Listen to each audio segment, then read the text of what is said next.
Hello and welcome to our weekly boxing chat on Sky Sports News. I'm Andy Scott and I'm joined by Barry Jones and the man himself, Super Dan Azeez. I wanted to win every title, Southern, English, British, Commonwealth, European. Wow, what a story that'll be. The fight is over. That is some performance from Dan Azeez. I feel like it's a dream, you know, fighting for my first title. Let's get it. Let's go, soldier. Come on. And the new English light heavyweight champion, Super Dan Azeez becomes the British champion. You mentioned British light heavyweight. My name better come up. And now, the Commonwealth champion. A warning to anyone out there in the light heavyweight division.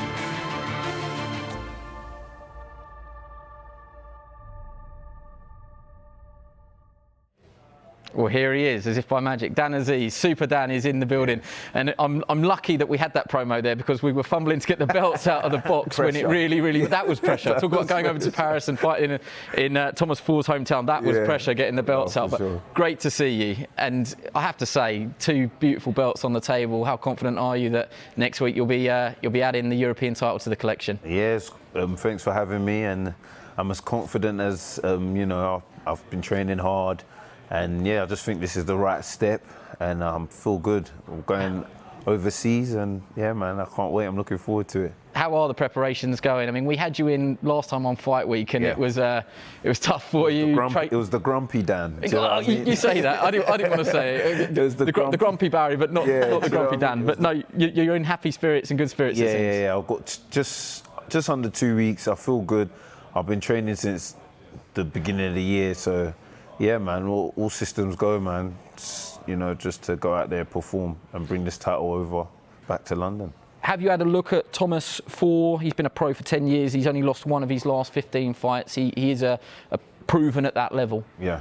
I've seen bits of him, but do you know what I mean? It's more so about me making sure I turn up and making sure I've prepared correctly so that no matter what Thomas Ford turns up, you know, I can get the job done regardless. Barry Jones is with us, and Barry, it is fair to say that Dan has really gone about this in the old school route, and what I mean by that is because people won't know the route to the top, but box for an area title, won it, box for an English title, won it, box for British and Commonwealth and won it. That is not to say that we don't do that anymore, but there is a fast track process if you come from an Olympic background or you know, you're a prospect tag. Dan's done it the hard way, it seems. He has, yeah, on small hall shows and at the fight of the prospects as well to get to where he is now, to get the title contentions and obviously to win championships, and that helps you. You're not getting the massive spotlight on you, but what you are getting is proper apprenticeship, proper grounding, and learning, as we see here, learning how to do the fundamentals correctly. See how he keeps his distance, not rushing into his work, always maintaining that space, allows him to give time there to see the vision, to see the shots, and to land the correct shot at the correct time. He's been I think, and since he's been fighting at the championship level, since he's been getting a spotlight, I think he's come on leaps and bounds, and I just think he's suited to it. Dan, this was the Rocky Fielding fight, and this was your second fight under Buddy McGirt, I think. So this will be your third camp together. What's Buddy done differently that's sort of brought different aspects of your game to the top? I guess the experience. You know, he's been there, done that. He's trained world champions before, and just refining me. You know, not trying to change me. You know, I am who I am, and just adding just the little touches, you know, to make sure when I do step up and I am in world level contention, you know, and stuff like that, I'm there and I'm ready. Can we dare to dream now? That's the first time I sort of heard you talk about the next one, that maybe you are ready. If you get the European title, nothing's a given in this sport. And if you look too far ahead, you know, boxing history tells us you could come a cropper, but you're obviously confident. If you can get past Thomas Ford, do you believe that you can step into world class and world title contention? Yeah, 100%. You know, that's where we're heading, and we've taken the correct steps. You know, I'm passing every stage. Next week I've got another test, you know, another stage I've got to pass, and if we pass that, then we're on to world level.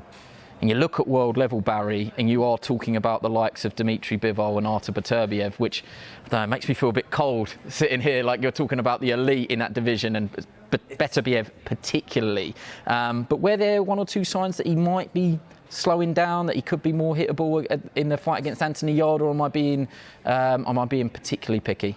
I think there's been signs that he has been hittable throughout his career. I think he didn't turn pro at the youngest of ages, but I don't think there's any signs of wear and tear. I don't think there's any massive leaks in his makeup. I have to be honest. I think Anthony Yarde did tremendously well against him, really pushed him, made him ask questions, gave him his toughest fight.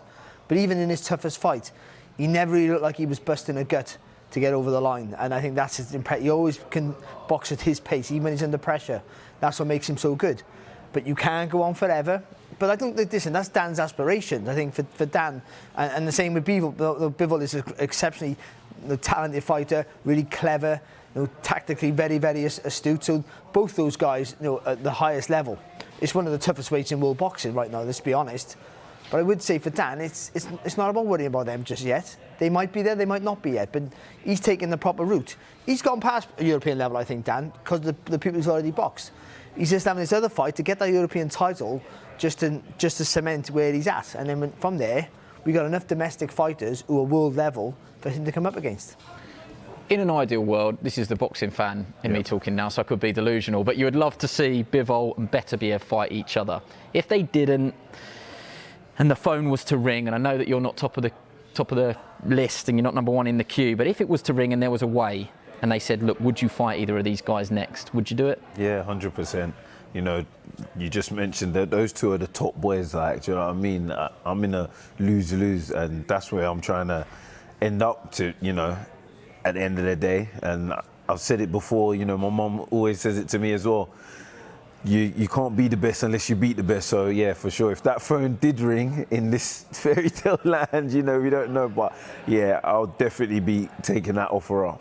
I'm going to be slightly mischievous now as well. I saw that on your Instagram, or it might have been Buatsi's Instagram, I'm not sure, that you two have been sparring each other, and we know that you two have had your fair share of sparring and gym wars. Yeah. But I also know you are great mates, and you do share elements of a training team.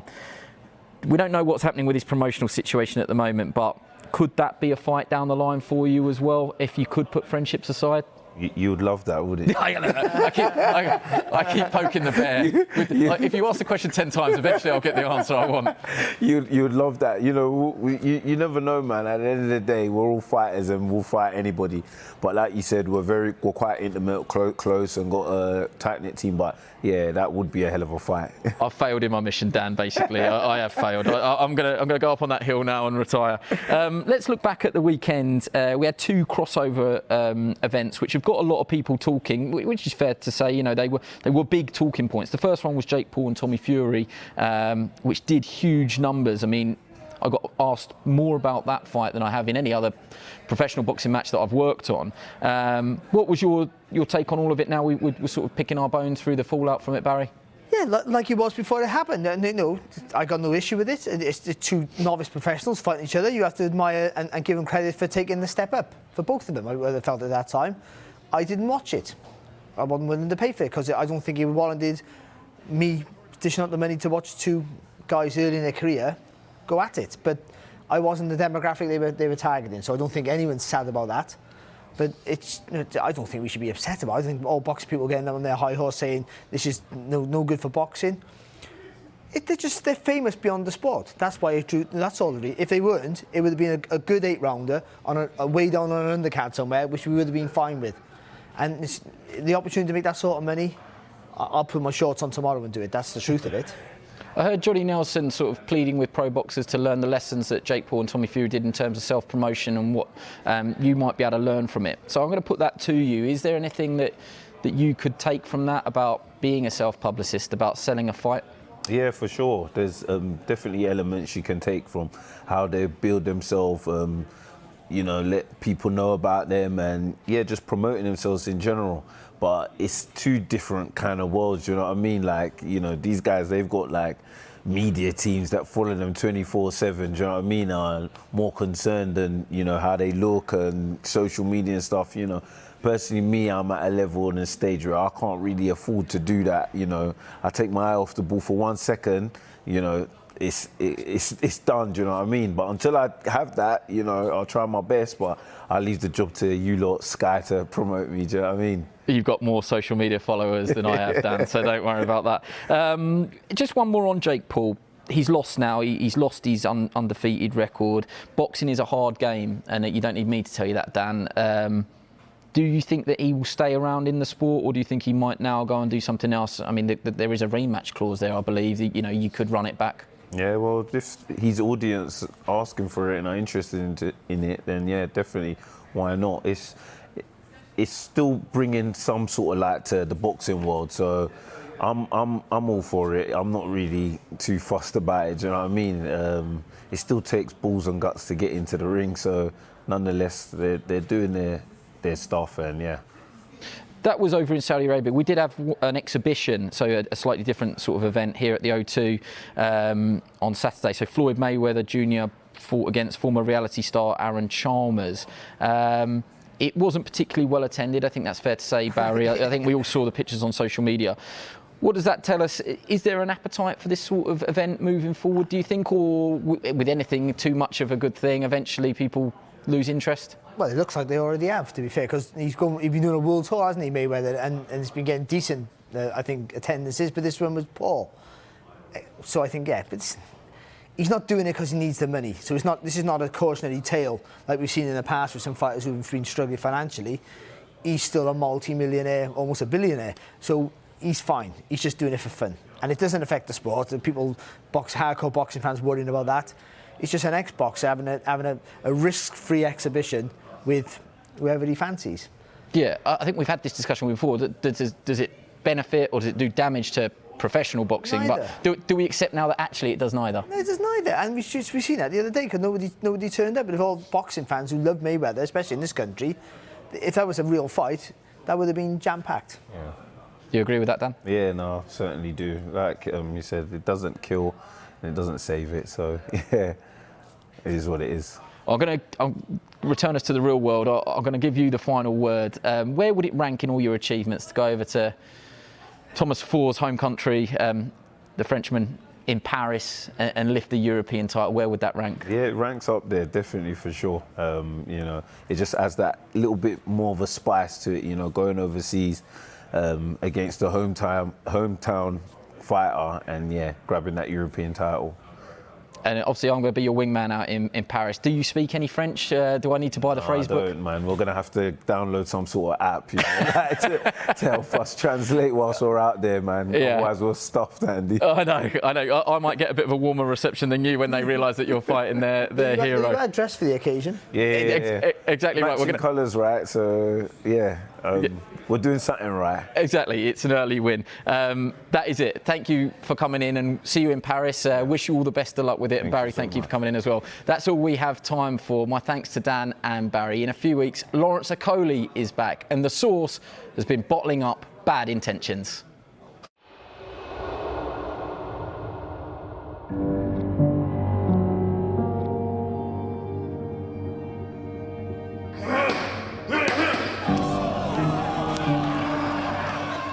At this stage of my life and career, it's about building legacy and getting more belts.